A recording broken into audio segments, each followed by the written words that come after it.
Ventspils novada pašvaldība nolēmusi turpināt tradīciju, kas aizsākta un tad pārtrūkusi.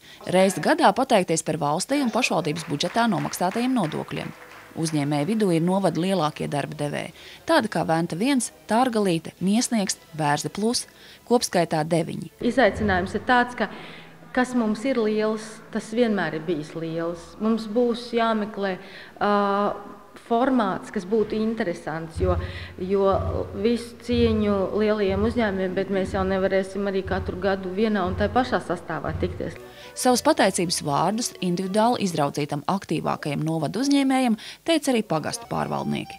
Nodokļu maksātāju sumināšanas ideja izlolot novadu pašvaldības uzņēmējdarbības atbalsta centrā. Mums ir ļoti daudz jaunu cilvēku, kuri vai nu svārstās, vai arī jau ir izlēmuši, vai atrodas ceļā uz savu uzņēmumu. Un tad es esmu tā, kas var palīdzēt nodibināt uzņēmumu, kas var palīdzēt jebkuram mājražotājam izprast pārtikas aprites, visas nianses, palīdzēt sakārtot tā sauktos papīrus komunikācijā ar vidi, ar pārtikas veterināro dienestu. Ventspils novada lielākais nodokļu maksātājs ir kokapstrādes uzņēmums Sija Kureks, kam nu jau 20 gadu darba stāžs.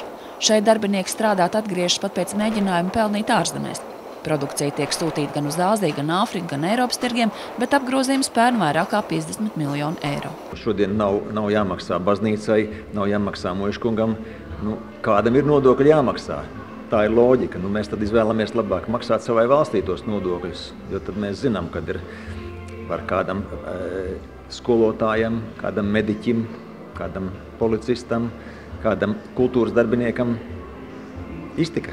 Kureks ir viens no tiem, kas noturējies no pašiem Latvijas uzņēmējdarbības pirmsākumiem, kad priekšstati par ražošanu vēl tikai veidojās. Tie bija pilnīgi citi laiki, 90. gadu vidus.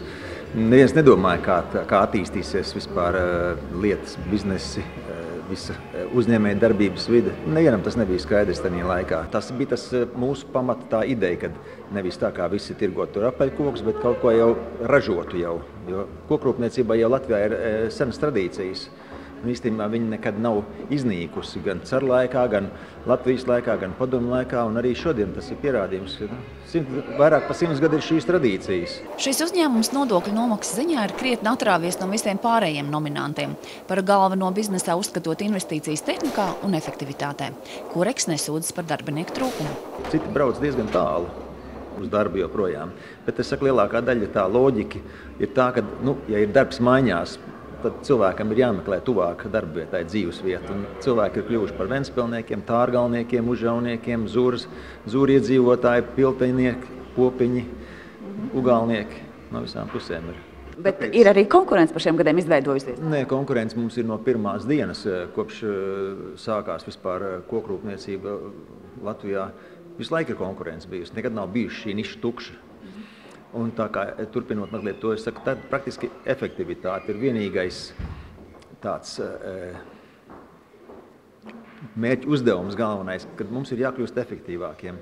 Liederīgāk jāizmanto izēviela, liederīgāk jāizmanto darba laiks, liederīgāk jāizmanto, teiksim, citi resursi, tur degviela, elektrība, visādi citi materiāli, kas nepieciešami mūsu ražošanā. Tā kā šit mēs redzam to galveno nākošo, kā mums tuvākos gados strādāt. Starp nodokļu maksātājiem arī Užavas lielākais darba devējs Sija Užavas alus. Ģimenes uzņēmumu darinātais alus nu jau pieejams arī Igaunijā un Somijā.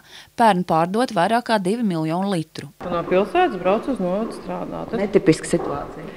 Es pat arī dzīvoju Ventspilī. Strādāju Užavā. Jūs esat lielākais darba devējs Užavā? Jā. Viennozīmīgi. Populārākais esot Gaišais alus, bet, lai nestu Užavas vārdu, nesen Sijā Zakste pārtapuši par Sijā Užavas alus. Tā pirktspēja, Latvijā mums viņa ir tāda, kāda viņa ir, jā, attiecībā par apjomiem. Ir ziemas klienti, ir vasaras klienti, jā, bet, protams, viennozīmīgi jūnijas un vasaras mēneši, tas ir pļaujas laiks, tad, kad tas produkts iet tiešām Un ir patīkami, ka ir arī brīži, kad viņš pēc jāņem, tomēr ir jāpiedomā un jāiespringst. Nodokļu maksātāju vidū arī novada lielākā bioloģiskā zemnieku saimniecība Akmeņkalne. Arī pie šī zemnieka alga ir stabila, piena vai gaļas lopkopības krīzes nejūt, jo šī ir daudz nozaru saimniecība. Es esmu sen iestājies par to, bet tas laikam ir neiespējams pagaidām, ka ja būtu progresīvais ienākuma nodoklis, tad varētu atslogot vienkāršam darba darītājam. Maksāt tie, kas ir miljonāri, tiem, kas pērk Kalifornijā mājas no Latvijas. Ja būtu taisnīga nodokļu sadala, tad cilvēkiem būtu vieglāk, uzņēmēja darbība varētu būt arī spēcīgāka. Bet tieši tie nodokļi tie, kas traucē attīstīties. Ja ir vēlme ne tikai audzēt, bet arī tirgot, tad dažādas inspekcijas bieži klauvējot pie vārtiem. Citreiz tās regulas ir pilnīgi absurdas, nav piemērots Latvijas apstākļiem, nav piemērots ražošanai, bet prasa, lai izpildītu, mēs jau esam gan arī tā kā aktieri, mākam spēlēt, izlocīties līdz pārbaudē, lai varētu normāli ražot. Kārlis Akums stāsta, ka pēdējos gados lielākie bioloģiskā piena, krējuma un biespiena pircēji esot pensionāri. Iespējams, ka jauniem cilvēkiem ērtāk ir lielveikali. Iespējams, ka jaunie vienkārši ir izbraukuši. Kāpēc tad ir tik maz to, kas vēlās pārdot šo dabisko? Kāpēc ir tik maz viņi redzami? Es nedomāju, ka ir maz, kas vēlētos pārdot ļoti daudz. No Akmeņkalnim ir iestrādi ļoti tādi, kā mēs to varam ražot, ka mums ir savas kautuves, savi sadales cehi un visu tirdzniecību. Visi nevar tirgoties, visiem nevar būt veikali. Tagad pārdot savu produkciju gribētu daudz. Ventspils novads ir liels. Kāpēc uzņēmēji nav daudz? Kā Latvijā ir ar tā saucamo uzņēmēju gēnu? Jūs saprotiet, ja pēdējo, paudžu laikā, cik cilvēki ir emigrējuši, pirms tam, cik cilvēki tika savā laikā gudrākie, vai aizvesti uz Sibīriju, vai aizmuku uz rietumiem, tie labākie bija ar lielāko iniciatīvu apveltītie.